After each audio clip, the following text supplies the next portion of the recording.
بسم اللہ الرحمن الرحیم۔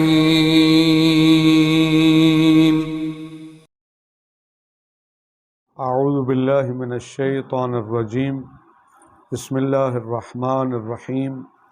الحمد للہ رب العالمین، وصلی اللہ علی محمد وآلہ الطیبین الطاہرین المعصومین الذین اذھب اللہ عنہم الرجس وطہرہم تطہیرا۔ حدیث الرفع روى الصدوق بسند صحیح عن ابی عبداللہ علیہ السلام قال قال رسول اللہ صلی اللہ علیہ وآلہ وسلم رفع عن امتی تسعۃ الخطأ والنسیان وما اکرہوا علیہ وما لا يعلمون وما لا يطیقون وما اضطروا الیہ والحسد والطیرۃ والتفکر فی الوسوسۃ فی الخلق ما لم ینطق بشفۃ۔ توجہ فرمائیں، کتاب بند کر دیں۔ بات ہماری ہے شبہ حکمیہ تحریمیہ، وہ بھی فقدان نص کی صورت میں۔ اصولی کہتے تھے اصالۃ البراءت جاری کریں گے، اور اخباری کہتے ہیں اصالۃ الاحتیاط جاری کریں گے۔ اخباریوں کی دلیلیں کل کے درس میں ہوں گے، آج ہم نے بیان کرنی ہے اصولیوں کی دلیلیں۔ قرآن مجید کی ایک آیت سے انہوں نے استدلال کیا ہے، وہ جس کا خلاصہ تھا التعذیب فرع البیان، یا ایک مشہور قاعدہ ہے قبح العقاب بلا بیان، بغیر بیان واصل کے عقاب دینا، سزا دینا، یہ کبھی ہے۔ ٹھیک ہے، تو شبہ تحریمیہ میں حرمت کا احتمال ہے نا، علم ہمیں نہیں ہے، تو اس کا مطلب ہے اب پھر بھی وہ ہم کہیں کہ اس کو عذاب دیا جائے گا جو اس کا ارتکاب کرے گا، یہ کبھی ہے۔ ٹھیک ہے جی، جو چیز قبح کو دور کرتی ہے وہ ہے بیان۔ بیان آئے بھی صحیح مکلفین کی دسترس میں بھی ہو، اور ہمارے مذکورہ مسئلے میں بیان موجود نہیں ہے، لہذا آیت سے ثابت کیا کہ برات جاری کریں گے۔ آج ایک حدیث، دو حدیثیں ٹوٹل، ان سے ثابت کرتے ہیں کہ شبہ حکمیہ تحریمیہ میں ہم نے اصالۃ البراءت جاری کرنی ہے۔ پہلی حدیث ہے، بہت مشہور حدیث ہے، اور اس کی بڑی بحث ہوئی ہے، جس کو کہتے ہیں حدیث رفع۔ لفظ دفع اور رفع میں فرق ہوتا ہے۔ یہ جو ہوتا ہے نا دفاع، ابھی مصیبت نہ آئی ہوئی ہو، شروع سے ہی اس کا رکاوٹ کے اسباب پیدا کرنا، اس کو دفاع کہتے ہیں۔ ایک مصیبت آ جائے اس کو دور کرنا، اس کو رفع کہتے ہیں۔ تو رفع اور دفع میں فرق ذہن میں ہے نا۔ اس حدیث کا نام ہے حدیث رفع۔ ٹھیک ہے جی، بہت مشہور حدیث ہے، اہل سنت کی کتابوں میں بھی ہے، شیعہ کتب میں بھی ہے، البتہ الفاظ اس کے شروع کے الفاظ کچھ مختلف ہیں، پھر بعض جملے قابل وضاحت ہیں اس حدیث کے۔ ابھی ہم یہاں وضاحت نہیں کرتے ان الفاظ کی، جو اپنے مطلب کی چیز ہے ہم وہ لے لیں گے، جو ہمارے مطلب کی نہیں ہے اس کے پیچھے ہم زیادہ نہیں جاتے ہیں۔ اس حدیث سے رفع میں یہ ایک صحیح حدیث ہے، اور ہماری شیعہ کتب میں حضرت امام جعفر صادق علیہ السلام سے منقول ہے۔ چھٹے امام فرماتے ہیں قال رسول اللہ صلی اللہ علیہ وآلہ وسلم، پیغمبر نے فرمایا رفع عن امتی تسعۃ، میری امت پر اللہ تعالیٰ نے احسان کیا ہے۔ یہ جو لفظ احسان ہے آگے اس کام آئے گا، میں اس کی وضاحت کروں گا کہ اللہ تعالیٰ نے میری امت پر احسان کیا اور ان سے 9 چیزوں کو اٹھا لیا ہے۔ ٹھیک ہے، تو اس روایت میں ہے رفع عن امتی تسعۃ، بعض جگہ پر آیا ہے اہل سنت کی کتابوں میں ان اللہ رفع عن امتی تسعۃ، بعض جگہ پر ہے ان اللہ تجاوز لی عن امتی وغیرہ وغیرہ، بعض جگہ پر ہے ان اللہ وضع عن امتی۔ بہرحال مفہوم سب کا ایک ہی ہے کہ اللہ تعالیٰ نے 9 چیزوں کو میری امت پر احسان کیا اور ان سے 9 چیزوں کو اٹھا لیا، اس کو رفع کر دیا۔ کون سی چیزیں؟ الخطأ، خطا، والنسیان، بھول چوک، وما اکرہو علیہ، اگر ان کو کسی کام پر مجبور کیا جائے، ایک 3 ہو گیا، وما لا یعلمون، اور جس کا ان کو علم نہیں ہے، یہ ما لا یعلمون ہمارے کام کی چیز ہے۔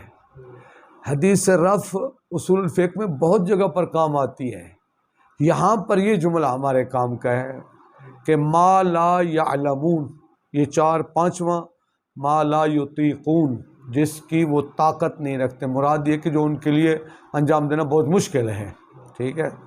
وَمَضْطُرُّ إِلَيْهِ، جس پر ان کو جس کس طرف وہ مضطر مجبور ہو جائیں۔ وَالْحَسَدُ، حسد بھی اٹھا لیے گئے۔ وَالطَّيْرَةُ، یہ فعل بد نکالنا، فعل نکالنا اس کو، اور خلق خدا، مخلوق خدا میں وسوسہ کرنا زیادہ، پتہ نہیں کیسے اللہ تعالیٰ نے بنایا ہوگا، کیا بنایا ہوگا، یہ تفکر فی الوسوسۃ فی الخلق، ٹھیک ہے۔ ان 9 چیزوں کو اٹھا لیا گیا۔ اب ہماری جو کام کی چیز ہے وہ صرف ایک ہے ان میں، وہ ہے رفع عن امتی ما لا یعلمون، ٹھیک ہے۔ ہم اپنے مطلب کی چیز لے لیتے ہیں، باقی جو فکرے ہیں 8 ان کے ہم بحث نہیں کرتے ہیں۔ ما لا یعلمون یعنی مجہول، جس کو وہ نہیں جانتے، یعنی مجہول۔ اس کیسے استدلال کیا گیا اس جملے سے کہ شبہ حکمیہ تحریمیہ لاجل فقدان النص میں اصالۃ البراءت جاری کریں گے، ما لا یعلمون سے کیسے استدلال کیا گیا ہے وہ ذرا توجہ کرنی ہے۔ یہ جو رفع عن امتی ما لا یعلمون یا ما لا یطیقون، یہ جو ما ہے نا سارے، پہلی بات یہ کہ ما موصولہ ہے، ما موصول ہے، لا یعلمون اس کا صلہ ہے، ٹھیک ہے جی۔ اچھا، یہ میں نے کہا نا کہ صرف یہاں اشارہ ہے، اگلی تفصیلی بات میں پڑھیں گے۔ پہلی بات یہ کہ کیا یہ شبہات حکمیہ کو شامل ہے یا شبہات موضوعیہ کو، یا دونوں کو، ٹھیک ہے۔ ما سے مراد یعنی لا یعلمون چاہے حکم ہو یا لا یعلمون موضوع ہو، صاحب کتاب یہی کہتے ہیں کہ یہ جو ما ہے موصولہ ہے، مطلق ہے، یہ شبہات حکمیہ کو بھی شامل ہے اور شبہات موضوعیہ کو بھی شامل ہے، یعنی حکم مجہول اور موضوع مجہول۔ جس شے کا حکم مجہول ہو رفع عن امتی، جو موضوع مجہول ہو رفع عن امتی۔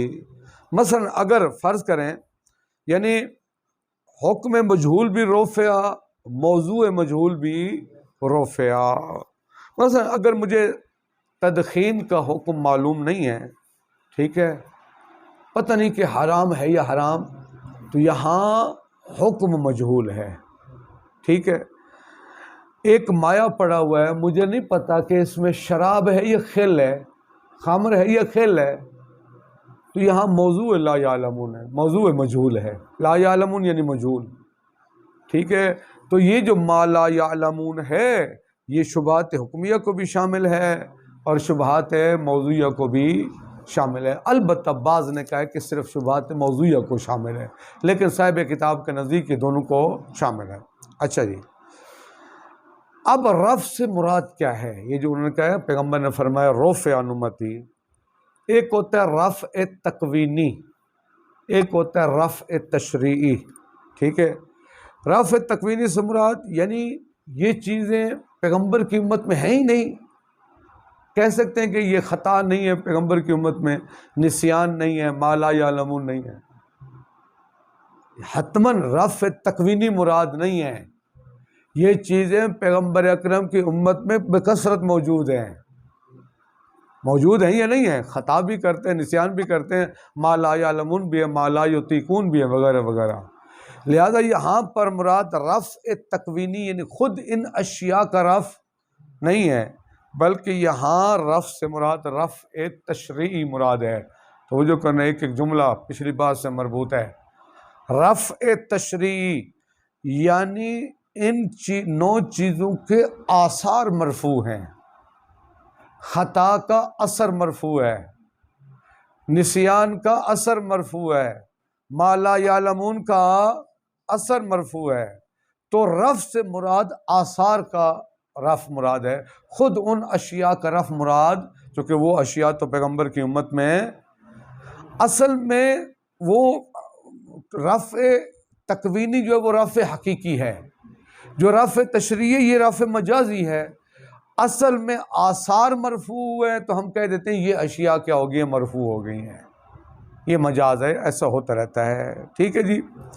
تو اگلا سوال یہ یعنی اب یہ چیزیں خود مرفوع نہیں بلکہ ان کے آثار مرفوع ہیں، کیا مطلب؟ یعنی خطا کا اثر مرفوع ہے، یعنی نسیان کا اثر مرفوع ہے، یعنی ما لا یعلمون کا اثر مرفوع ہے۔ کیا مطلب؟ بعض نے، البتہ یہاں بحث ہے، پھر بھی اشارہ کیا صاحب کتاب نے، اگلی کتاب میں تفصیلاً پڑھیں گے۔ بعض نے کہا مراد یہ ہے اس اثر سے مراد حکم، یعنی خطا کا حکم مرفوع ہے، نسیان کا حکم مرفوع ہے، لا یعلمون کا حکم مرفوع ہے۔ بعض نے کہا مواخذہ، یعنی اگر خطا کر بیٹھے تو اس کا مواخذہ نہیں ہوگا، بھول گئے تو اس کا مواخذہ نہیں ہوگا، مجہول شے کا مواخذہ نہیں ہوگا۔ بعض نے کہا بھی تمام آثار، چاہے وہ خطا وہ حکم ہو یا وہ مواخذہ ہو، ہر قسم کے آثار، جتنے بھی خطا کے آثار ہیں وہ مرفوع ہیں، جتنے بھی نسیان کے آثار ہیں، جتنے بھی مجہول کے آثار ہیں، سب کے سب کیا ہیں؟ الا ما خرج بالدلیل، وہ آگے اس کا ایک مورد بیان کریں گے۔ تمام آثار مرفوع ہیں لیکن جس کے بارے میں دلیل موجود ہو کہ یہ اثر مرفوع نہیں ہے۔ بعض نے کہا ہے کہ 9 فقرے، ہر فقرے سے جو مناسب اس کا اثر ہے وہ مرفوع ہے۔ ٹھیک ہے، ہر فقرے کا اپنا مناسب ہے، وہ بعض کی طرف اشارہ کریں گے ترجمے میں۔ البتہ جو جہت سب میں مشترک ہے وہ ہے مواخذہ۔ آپ کہہ سکتے ہیں ان سب کا مواخذہ کیا ہے؟ مرفوع ہے، اس کا اللہ تعالیٰ حساب نہیں کرے گا، مواخذہ نہیں کرے گا۔ اب توجہ فرمائیں، اب نتیجے تک پہنچ گیا ہوں میں۔ یعنی خطا کا اثر اس کا مواخذہ نہیں ہوگا، نسیان کا مواخذہ، ما لا یعلمون یعنی مجہول چیز کا مواخذہ یعنی برات، مواخذہ نہیں ہوگا۔ یعنی آپ کو وہ حرمت تدخین معلوم نہیں ہے نا، حرمت تدخین مجہول ہے، مجہول چیز کا مواخذہ نہیں ہوگا، یعنی اسی کا مطلب ہے کیا؟ برات۔ اسی کا مطلب کیا ہے؟ برات یعنی اس کام کے انجام دینے پر عقاب اور مواخذہ نہیں ہوگا۔ برات کا یہی مطلب ہے نا، آپ کو تدخین کی حرمت کا علم اگر آپ کر لیں تو آپ کا مواخذہ نہیں ہوگا، آپ کو عقاب نہیں ہوگا۔ پس حدیث سے رفع اس طرح سے دلالت کر رہی ہے کس پر؟ برات پر۔ ٹھیک ہے جی۔ آپ پورے استدلال کو 5 نقطوں میں چھوٹا سے بیان کرتے ہیں، اس میں خلاصہ کر سکتے ہیں۔ نمبر 1، اس حدیث سے رفع کا جو جملہ مورد بحث ہے وہ ہے ما لا یعلمون، ما لا یعلمون یعنی مجہول۔ نمبر 2، ما لا یعلمون شبہات حکمیہ کو بھی شامل ہے، شبہات موضوعیہ کو بھی شامل ہے۔ اور رفع سے مراد رفع تشریعی مراد ہے، یعنی رفع الاثار، رفع تکوینی مراد نہیں ہے۔ وہ اثر جو یہاں پر رفع ہو رہا ہے وہ مواخذہ ہے، رفع مواخذہ یعنی برات۔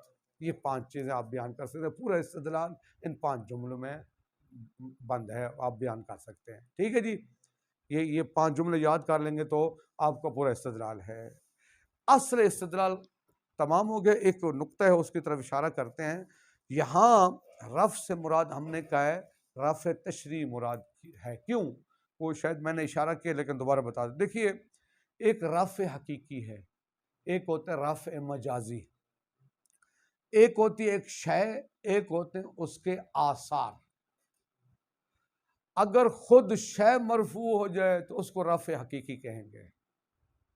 بعض اوقات ایک شے مرفوع نہیں ہوتی، شے موجود ہوتی ہے، اس کے آثار کیا ہوتے ہیں؟ مرفوع ہوئے ہیں آثار، رفع کی نسبت دی گئی خود اس شے کی طرف، یہ نسبت مجازی ہے۔ ایک ہے خطا، کچھ ہیں خطا کے آثار۔ پیغمبر نے فرمایا رفع الخطا، یعنی خطا کو مرفوع کر دیا گیا ہے، خطا کو رفع کر دیا گیا ہے۔ کیا خطا رفع ہوئی ہے یعنی رفع تکوینی ہے؟ نہیں، وہ تو امت پیغمبر میں رفع موجود ہے، وہ خطا موجود ہے۔ ایک ہے خطا کے آثار، وہ آثار مسلوب ہوئے ہیں، آثار سلب ہو رہے ہیں۔ تو چونکہ اس شے کے آثار سلب ہو رہے ہیں تو اس سلب و رفع کی نسبت دے دی گئی خود اس شے کی طرف، یہ کیا ہے؟ بطور مجاز ہے۔ ٹھیک ہے جی، یہ اور جگہ پر بھی اس کی مثالیں موجود ہیں۔ مولا کائنات کا خطبہ ہے نہج البلاغہ میں، مولا نے اپنے وہ خطاب کر کے فرمایا یا اشباہ الرجال لا رجالا، اے مرد صورت یعنی اے عورتوں، ٹھیک ہے نا، اشباہ الرجال یعنی تم مرد نہیں ہو، مرد کی شکلیں ہیں، تمہارے اندر مردانگی نہیں ہے۔ اب کیا واقعی وہ مرد نہیں تھے؟ مرد تھے، مردانگی کے آثار، شجاعت، فہم و فراست، عقل، اپنے امام کی بات مانا، وہ ان میں موجود نہیں تھی۔ تو مولا فرماتے یا اشباہ الرجال لا رجالا، تم مرد صورت ہو، مرد نہیں ہو۔ مراد یہ ہے یعنی یہ مجازن نسبت دی گئی مرد نہ ہونے کی، ورنہ حقیقت میں وہ کیا ہے؟ وہ مرد تھے، چونکہ آثار نہیں ہیں ان میں مردانگی کے، مولا نے فرمایا تم مرد نہیں ہو بلکہ مرد صورت ہو۔ لا شک لکثیر شک، یہ ہے نا جو کثیر شک کرتا ہے اس کا شک نہیں ہے، کیا شک ہی نہیں کرتا؟ شک تو وہ ہے ہی کثیر شک، وہ تو باقیوں کی نسبت، یعنی شک کے آثار۔ شک کا ایک اثر یہ کہ ہو سکتا ہے نماز باطل ہو، شک کا ایک اثر یہ ہے کہ آپ کو دو رکعت احتیاط پڑھنی پڑے، شک کا ایک اثر یہ ہے کہ آپ کو سجدے صاف کرنا پڑے۔ لا شک یعنی لا آثار علی شک، کثیر و شک کے جو شک ہے اس کے آثار نہیں۔ یہاں پر بھی مراد مجازن نسبت دی گئی ہے خطا کی طرف، نسیان کی طرف، ما لا یعلمون کی طرف، ورنہ اصل میں جو مرفوع ہیں وہ ان کے آثار ہیں۔ سمجھا کی بات؟ ایک آخری نقطہ ہے، بہت مختصر ہے، انہوں نے مثالیں 3-4 دی ہیں، یہ نقطہ ذہن میں رکھ لیں۔ دیکھیے یہ حدیث سے رفع، یہ میں نے شروع میں لفظ استعمال کیا ہے، حدیث سے رفع ایک طرح کی پیغمبر کی امت پر ایک احسان ہے، ایک منت ہے، منت اور امتنان ہے۔ ٹھیک ہے جی، پیغمبر نے فرمایا رفعان امتی، میری امت، یعنی یہ سابقہ امتوں میں نہیں تھا، یہ پیغمبر کی امت پر اللہ تعالیٰ کا یہ ایک احسان ہے، یہ ایک منت ہے۔ تو سوال ذہن میں رکھ لیں، یہ ایک نقطہ ذہن میں رکھ لیں، جہاں یہ چیزیں منت اور احسان شمار ہوں گی وہاں مرفوع ہوں گی، جہاں یہ منت اور وہ احسان شمار نہیں ہوں گی وہاں مرفوع نہیں ہوں گی۔ میں ایک مثال دیتا ہوں باقی ترجمے میں نے جان بوجھ کر آپ کا گلاس بھول کر گلاس توڑ دیا، جان بوجھ کر توڑا تو میں ضامن ہوں، اگر بھول جاؤں آپ کا گلاس میں توڑ دوں، ضامن ہوں یا نہیں ہوں؟ ضامن ہوں۔ آپ کا گلاس میں نے خطاً توڑ دیا ہے تبھی میں ضامن تو ہوں نا۔ آپ کا میں نے روپے مثلا تھے وہ 1000 روپے پڑا تھا، میں نے غلطی سے وہ اس کو باہر پھینک دیا، وہ ضائع ہو گیا، میں ضامن ہوں 1000 روپے کا۔ اب خطا ہوا یا نہیں ہے؟ کیونکہ یہ خطا منت اور احسان نہیں ہے، لہذا یہاں پر یہ خطا مرفوع نہیں ہوگی۔ اس طرح اور بھی مثالیں، ترجمہ دیکھیں۔ حدیث الرفع، روى الصدوق رحمۃ اللہ علیہ بسند صحیح، سند صحیح کے ساتھ، وہ بھی عن ابی عبداللہ علیہ السلام۔ جب بھی تاریخ اور مصائب کی کتابوں میں ابو عبداللہ ہے تو مراد حضرت امام حسین علیہ السلام ہے، جب بھی احادیث اور فقہ کے ابواب میں ابو عبداللہ ہے تو اس سے مراد حضرت امام جعفر صادق ہے۔ امام فرماتے ہیں قال، امام نے فرمایا قال رسول اللہ صلی اللہ علیہ وآلہ وسلم رفع عن امتی تسعۃ، میں نے کہا یہ اس جگہ پر کچھ اور الفاظ بھی آئے ہیں جن کا ہمارا مفہوم ایک ہے۔ 9 چیزوں کو میری امت سے رفع کر دیا گیا ہے، دور کر دیا گیا ہے، ان کا اٹھا لیا گیا ہے. الخطا والنسیان وما اکرہو علیہ، اکرہو علیہ اور ہے، وما اضطروا الیہ اور ہے، آگے بیان کروں گا. یعنی اگر اکراہ مجبور کیا جائے، آج ہم لمحہ صوم میں پڑھیں گے اکراہ کی مثال، ٹھیک ہے جی. وما لا یعلمون وما لا یطیقون، لا یطیقون سے مراد وہ نہیں جو اصلا قدرت میں ہی نہ ہو، یعنی قدرت میں ہے لیکن انجام دینا بہت مشکل ہے اس کا. وما اضطروا الیہ، اس کی طرف وہ مضطر مجبور ہوں. دیکھیے آپ مضطر کی مثال یہ ہوگی، آپ ایک جگہ پر ہیں، پانی ہے، نجس ہے، پیاس آپ کو بہت لگی ہے، نہیں پیتے ہیں تو مرتے ہیں، اب مجبور ہو گئے اس کو پینے کے اوپر، اب وہ نجس ہے لیکن پی سکتے ہیں، مثال دے رہا ہوں، ٹھیک ہے جی. والحسد، حسد اور تیرا فعل بد، والتفکر فی الوسوسۃ فی الخلق، یہ فی الخلق کا متعلق وسوسہ ہے اور پورا جملہ متعلق ہے تفکر کے. یعنی خلق یہاں مصدر ہے، اس میں مفعول کے معنی میں، مخلوق میں وسوسہ میں تفکر کرنا، کیسے اللہ تعالیٰ نے بنایا، کیسے بنایا وغیرہ وغیرہ، یہ وسوسہ تفکر کرنا. البتہ ما لم ینطق بشفت، جب تک زبان پہ نہ آئے. یہ حسد، یہ تیرا، اگر زبان، تیرا سے مراد فعل بد نکالنا، اگر یہ زبان پر آ جائیں تو پھر تو وہ وہیں گناہ نا، ٹھیک ہے جی. اچھا جی، ہماری جو مربوط بات ہے، تقریر الاستدلال یا توقف علی ذکر امرین، 2 چیزوں کے ذکر پر موقوف ہے استدلال. الاول ان لفظۃ ما فی قولہ ما لا یعلمون موصولۃ، ما لا یعلمون میں جو ما ہے یہ کیا ہے؟ موصولہ ہے، اور لا ما موصول ہے، لا یعلمون اس کا، سنیں، لا یعلمون مطلق ہے، تعم الحکم والموضوع المجہولین، شبہات حکمیہ کو بھی شامل ہے، شبہات موضوعیہ کو بھی، یعنی وہ حکم جو مجہول ہو یعنی شبہات حکمیہ، وہ موضوع جو مجہول ہو یعنی شبہات موضوعیہ، دونوں کو شامل ہے، ٹھیک ہے نا.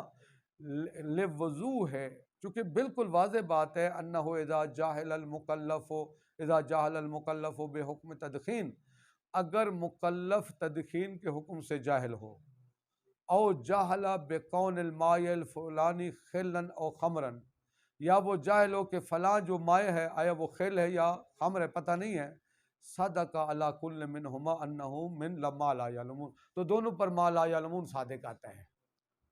دیکھیے بھی، تدخین کی حرمت کا احتمال ہے، شبہ تحریمیہ ہے نا، لیکن یقین نہیں ہے نا، تو ما لا یعلمون یہاں پر بھی صدق کرتے ہیں، یعنی حکم ما لا یعلمون ہے، یہ پتہ نہیں کہ یہ مائع خل ہے یا خمر ہے، تو موضوع ما لا یعلمون ہے، ٹھیک ہے جی.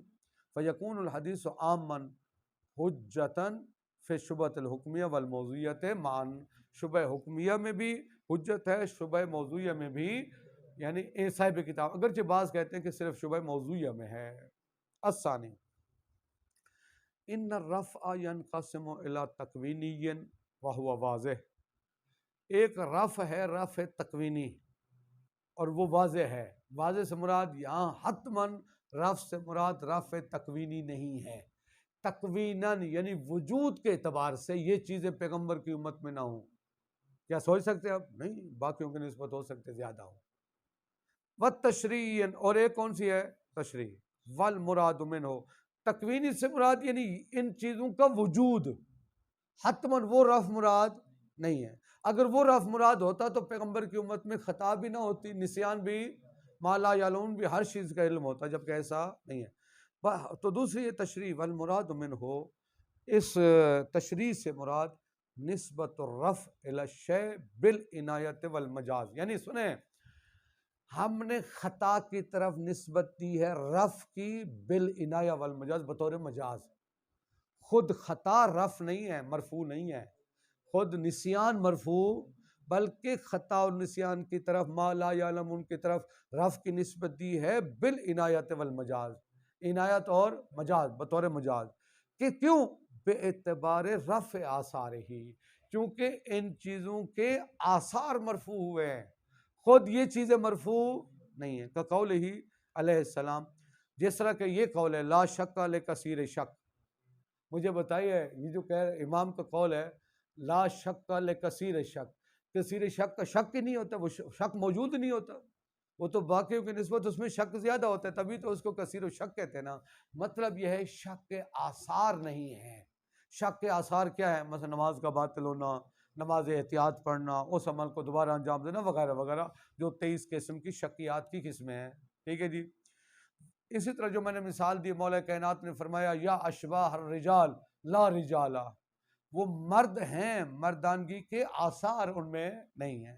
فمن المعلوم ان المرفوع لیس ہوا نفس الشک، یہاں جو مولا فرما رہے ہیں کہ لا شک کا لکثیر شک، جو مرفوع ہے وہ خود شک نہیں ہے، شک تو باقیوں کی نسبت زیادہ پائے جا رہے ہیں، تبھی تو اس کو لوجود ہی، چونکہ شک تو پائے جا رہا ہے۔ وَإِنَّمَا الْمَرْفُوعُ هُوَ آثَارُهُ، یہاں شک کے آثار مرفوع ہیں۔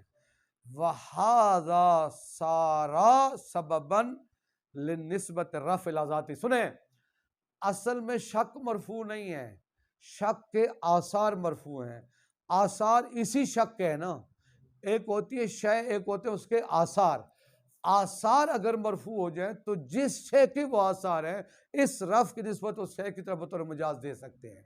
یہاں پر بھی اسی طرح ہے، وَهَذَا سارا، یہی سبب بننا ہے لنسبت رفع الی ذاتی، ہم نے خود شک کی طرف نسبت دی کہ لا شک کا۔ وَنَظِيرُهُ حدیث الرفع، حدیث رفع بھی اسی طرح ہے۔ دیکھیے حدیث رفع میں کہا ہے رفع عن امتی الخطا والنسیان ما لا یعلمون، بھی مطلب یہ نہیں ہے کہ یہ چیزیں موجود ہی نہیں ہیں، تکویناً ہے نہیں، یہ چیزیں ہیں، مجھے ان کے آثار مرفوع ہیں۔ فَإِنَّ نِسْبَةَ الرَّفْعِ إِلَى الْأُمُورِ التِّسْعَةِ نِسْبَةٌ ادعائیۃ، ان 9 چیزوں کی طرف جو رفع کی نسبت ہے وہ ایک مجازی نسبت ہے، نسبت ادعائیہ۔ یاد ہے اصول اول میں انہوں نے مجاز کے لیے ادعا کا لفظ استعمال کیا تھا، ٹھیک ہے، یہ نسبت مجازی ہے۔ بشہادت، کیوں یہ نسبت حقیقی کیوں نہیں ہے؟ بشہادت وجود الخطأ والنسیان وما اتفق علیہ فی الحدیث، چونکہ پیغمبر کی امت میں خطا بھی ہے، نسیان بھی ہے، اور جن چیزوں کا ان پر عطف ہو رہا ہے ما لا یعلمون ما اکرہوا، وہ چیزیں پائی جا رہی ہیں، خود یہ چیزیں مرفوع نہیں ہیں۔ بکثرت بین الامت، یہ تو امت میں بہت زیادہ پائی جاتی ہیں۔ ولیکن لما کانت الموضوعات المذکورۃ مسلوبۃ الاثار، لیکن ان مذکورہ موضوعات کے آثار مسلوب ہیں، تو صحت نسبت رفع الی ذاتہا، تو ہم نے رفع کی نسبت خود ان چیزوں کی طرف دے دی ہے بے اعتبار عدم آثارہا، یعنی کس اعتبار سے؟ یعنی ان کے آثار نہیں پائے جاتے، یعنی خطا کرے گا تو خطا کا اثر نہیں ہوگا، نسیان کرے گا تو نسیان کا اثر نہیں ہوگا۔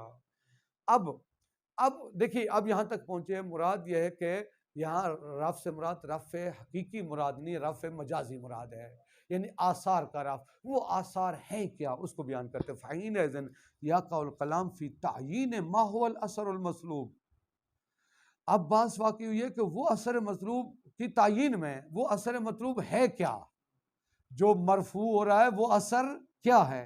الذی صار مصححا، جو بن گیا ہے تصحیح کرنے والا نسبت رفع الیہا، کہ ہم اس رفع کی نسبت دیں ان چیزوں کی طرف۔ وہ آثار ہیں کیا جن آثار کی وجہ سے رفع کی نسبت ہم نے خود ان چیزوں کی طرف، وہ آثار کیا ہیں؟ اہو جمیع الاثار، دیکھیے اگر اطلاق روایت کو دیکھیں، مراد یہ روایت مطلق ہے، ہر قسم کے آثار مرفوع ہیں، کما ہوا ظاہر، جس طرح کہ ظاہر روایت سے یہی ہے۔ او خصوص المؤاخذہ، یا مراد یہ کہ مؤاخذہ وہ مسلوب ہے، او اثر المناسب لکل واحد من تلک الفقرات، چونکہ یہ آگے پڑھیں گے اس حدیث رفع سے متعلق مختلف نظریات ہیں، ہر ایک کی طرف اشارہ کریں، یا ہر فقرے سے جو مناسب اثر ہے وہ مرفوع ہے۔ کل مضرۃ فی الطیرہ، جس طرح فعل بد میں دوسرے کو ضرر دینا، والکفر فی الوسوسہ، وسوسہ میں کفر وہ مرفوع ہے، والمؤاخذۃ فی اکثر، یا اکثر میں جو مؤاخذہ وہ مرفوع ہے۔ فرماتے ہیں والا جمیع الوجوہ والاقوال، تمام وجوہ اور اقوال کی بنا پر فالمؤاخذۃ مرتفعۃ، مؤاخذہ یہ جہت مشترک ہے، جس قول کو بھی لے مؤاخذہ حتماً، مؤاخذہ کے ساتھ ساتھ باقی آثار بھی مسلوب ہیں یا نہیں، مؤاخذہ کا مسلوب ہونا، یعنی سنیں اب آ جائیں اصل حدیث پر، ما لا یعلمون، یعنی مجہول چیز پر مؤاخذہ نہیں ہوگا، وہ معنی البرات، برات کا معنی بھی یہی ہے، وَهُوَ مَانَ برات کا معنی بھی یہی ہے۔ نعم، سنیں، ہم نے کہا ہے کہ ما لا یعلمون، وہ ما لا یعلمون کے جو آثار ہیں، بعض نے کیا کہا ہے، تمام کے تمام آثار، سنیں زبان سنیں، تمام کے تمام آثار وہ مرفوع ہیں، مسلوب ہیں، الا ما خرج بالدلیل۔ اب ایک مورد دے رہے ہیں جو دلیل سے، اگر بعض آثار ایسے ہیں دلیل موجود ہے کہ وہ خارج نہیں ہے تو پھر ان کا مواخذہ ہوگا، پھر وہ مواخذہ مرفوع۔ نعم ان مقتضی الحدیث ہوا رفع کل اثر مترتب علی المجہول، مجہول سے مراد ما لا یعلمون۔ حدیث کا تقاضا یہ ہے، حدیث کا اطلاق، حدیث مطلق ہے، تقاضا یہ کرتی ہے کہ ہر اصل مسلوب ہے، یعنی مجہول کا، ما لا یعلمون کا ہر اثر مسلوب ہے، الا اذا دل الدلیل علی عدم رفع، مگر یہ کہ اگر کسی اثر کے عدم رفع پر دلیل موجود ہو۔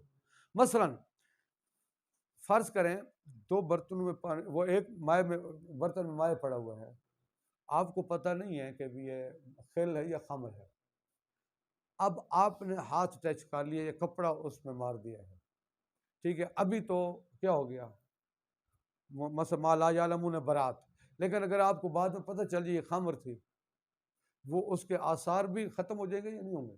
ختم نہیں ہوں گے، وہ اب نجس شمار ہوگا، ٹھیک ہے نا، چونکہ ما خرج، اب دیکھیے کا نجاست الملاقی، جیسے ملاقی کی نجاست، فی ما اذا شرب الماء المشکوکا، ایک ماء مشکوک کو اس نے پیا، فبان انہ خمر، بعد میں پتہ چلا کہ وہ کیا تھا، فلا ترتفع نجاست کل ما لاق الخمر، اب اس خمر سے جس چیز سے نے ملاقات کی ہے اس کی نجاست مرتفع بضرورت الفقہ علی عدم ارتفاع مثل هذا الاثار الوضیہ، چونکہ فقہ میں موجود ہے اس طرح کے آثار وضیہ کبھی بھی مرتفع نہیں ہوتے، ٹھیک ہے جی۔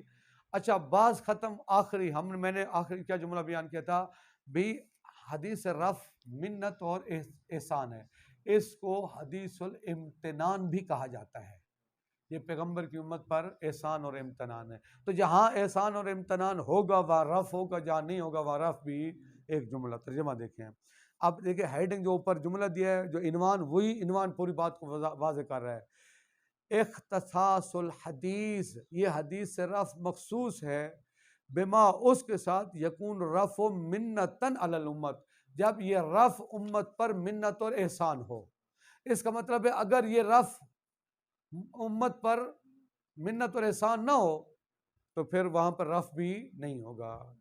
ان حدیث الرفع حدیث و منت وامتنان، حدیث رفع ایک طرح کی حدیث منت اور امتنان ہے، احسان، کما یعرب عنہ قولہ، جیسے خود پیغمبر کا قول بھی اس بات کو سمجھا رہا ہے، پیغمبر نے فرمایا رفع عن امتی اے دون سائر الامم، یہ میری امت پر اللہ کا احسان ہے، وعلی ذلک یختص الرفع بالاثر الذی یکون فی رفعہ منت علی الامت، وعلی اس بنا پر یختص الرفع بالاثر، اثر کا مرفوع، اثر کا سلب ہونا مختص ہے، الذی یکون فی رفعہ منت علی الامت، اس رفع میں جو رفع امت محمدیہ پر منت اور احسان ہو، پوری امت پر، لل فرد الخاص، نہ کہ فرد، سنیں، وہ آثار جو منت نہیں ہیں یا منت کسی ایک فرد کے ساتھ خاص ہیں وہ مرفوع نہیں ہیں، وہ مرفوع ہیں جو پوری امت پر منت اور احسان ہے۔ فلا یؤم ما لا یکون رفع منت لہم، اگر منت نہیں ہے، یہ رفع منت نہیں ہے تو پھر یہ حدیث ان کو شامل نہیں ہوگی، کما فی الموارد التالیہ، مثلا اذا اتلف مال الغیر ان جہل و نسیان، اگر کوئی شخص مال غیر کو تلف کر دے جار اور نسیان کی وجہ سے، فہو ضامن، وہ کیا ہے، لأن الحکم بعدم الغرامت علی خلاف المنہ، یہ ہم یہ کہیں کہ چونکہ خطا تھا یہ امت پر احسان نہیں ہے، منت نہیں، چونکہ یہ تو دوسرے فرد کا نقصان ہو رہا ہے، لہذا یہ منت اور احسان نہیں ہے تو وہ ضامن ہوگا۔ اب یہاں خطا ہے، یہ خطا مرفوع نہیں ہے، اس خطا کے آثار مرفوع، چونکہ وہ منت اور احسان نہیں ہے۔ اگلی مثال، اذا، مسئلہ سن لیں پھر ترجمہ کراتا ہوں، اگر وہ قحط سالی ہو جائے، ایک طرف سے ایک انسان نے ذخیرہ اندوزی کر کے رکھی ہے، تو حاکم اس کو پکڑے گا، اس کو کہے گا، زبردستی کرے گا، آؤ یہ اپنی جنس کو بازار میں رکھو اور بیچو. اب یہ ما اکرہو علیہ ہے نا، لیکن یہاں بے بھی صحیح ہے، اس کا مجبور کرنا بھی صحیح ہے، جو لے جائیں گے وہ ان کی اپنی ملکیت ہوگی. چونکہ یہاں اگر ہم کہیں کہ یہ ما اکرہ علیہ رفع کر دیا گیا تو یہ امت پر احسان نہیں ہے، یہ تو لوگوں کے لیے نقصان ہے الٹا. دیکھیے اذا اکرہ الحاکم المحتکرا، جب حاکم ذخیرہ اندوز کو مجبور کرے فی عامل مجاعت خشک سالی کے ساتھ، خشک سالی میں، یعنی جس سال کیا ہوئی ہے، خشکاہٹ پڑ گیا ہے، اس کو مجبور کرے علی البیع، کس پر، کہ تم اپنا سامان لے اور بیع کرو. فل بیع المکرہ ہو یا قوسین، اب بیع ہے اور بیع بھی ما اکرہ علیہ ہے، مجبور کیا گیا نا، یہ صحیح ہے. ولا یومہ قولہ ما اکرہ علیہ، یہ قول اس کو شامل، لأن شمولہ للمقام والحکم برفع الصیغۃ وبطلان البیع علی خلاف، کیونکہ ہم کہیں کہ یہ حکم جو ما اکرہ علیہ اس ذخیرہ اندوز کو بھی شامل ہے، اور رفع صیغۃ کا حکم اور بطلان بیع کا حکم یہاں لگانا یہ منت کے خلاف ہے، یہ احسان کے، لہذا یہاں پر مرفوع نہیں ہے. اذا اکرہ الحاکم المدیون علی قضاء دینہ وکان متمکن، دیکھیے آپ مدیون ہیں، مقروض ہیں کسی کے، ٹھیک ہے، آپ کے پاس پیسے بھی ہیں، دے بھی سکتے ہیں، کوئی بھی، پھر بھی آپ اس کا قرض نہیں دے رہے، حاکم آپ کو مجبور کر سکتا ہے. اب ما اکرہ علیہ ہے نا، ٹھیک ہے نا. اذا اکرہ الحاکم المدیون، جب حاکم مدیون مقروض کو قضاء دین پر مجبور کرے، وکان متمکنا، فرض یہ ہے کہ وہ مدیون قرض دینے کی صلاحیت بھی رکھتا ہے، فلا یومہ ما اکرہ قولہ ما اکرہ، تو ما اکرہ اس کو شامل، لأن شمولہ علی خلاف الامتنان، چونکہ اس کا شمول امتنان اور احسان کے برخلاف ہے. مرسلۃ الصدوق کا ترجمہ کرا دیتا ہوں. ایک اور حدیث جس کے ذریعے برات پر استدلال کیا کہ آسان سی بات ہے، روا صدوق مرسلا فی الفقیہ، یہ حدیث مرسل ہے، ٹھیک ہے، انہوں نے روایت کی ہے. قال صدوق، اچھا صدوق قال صادق علیہ السلام، کل شیء مطلق حتی یرد فیہ نہی، ہر شے مطلق اور آزاد ہے، آپ کھا پی سکتے ہیں جب تک اس کے بارے میں نہیں ہو. سگریٹ پینا جب تک اس کے بارے میں نہیں کا علم نہ ہو آپ پی سکتے ہیں، اسی کا مطلب ہے برات. بھی قاعدہ کلیہ سنیں، کل شیء مطلق، حدیث ہے ہر شے آزاد ہے جب تک اس کے بارے میں نہیں. فقط دل الحدیث علی ان الاصل فی کل شیء هو الاطلاق، ہر شے میں اصل آزادی ہے، حتی یرد فیہ النہی بعنوانہ، یہاں تک کہ خود اس شے کے بارے میں کیا آ جائے، نہیں آ جائے. کہاں یقول مثلا کہ الخمر حرام الرشوۃ حرام، فما لم یرد النہی عن الشیء بعنوانہ یکون محکوما بالاطلاق والارسال، جس شے کے بارے میں نہیں آئی ہے آپ مطلق ہیں، آزاد ہیں، اس کو چھوڑ دیے گا، کوئی مسئلہ نہیں ہے. فبما ان تدخین مثلا لم یرد فیہ النہی، تو جب تدخین کے بارے میں نہیں وارد نہیں ہوئی، فهو مطلق، اس کے بارے میں مطلق آپ پی سکتے ہیں، اسی کا معنی کیا ہے، برات ہے. صلی اللہ علیہ محمد.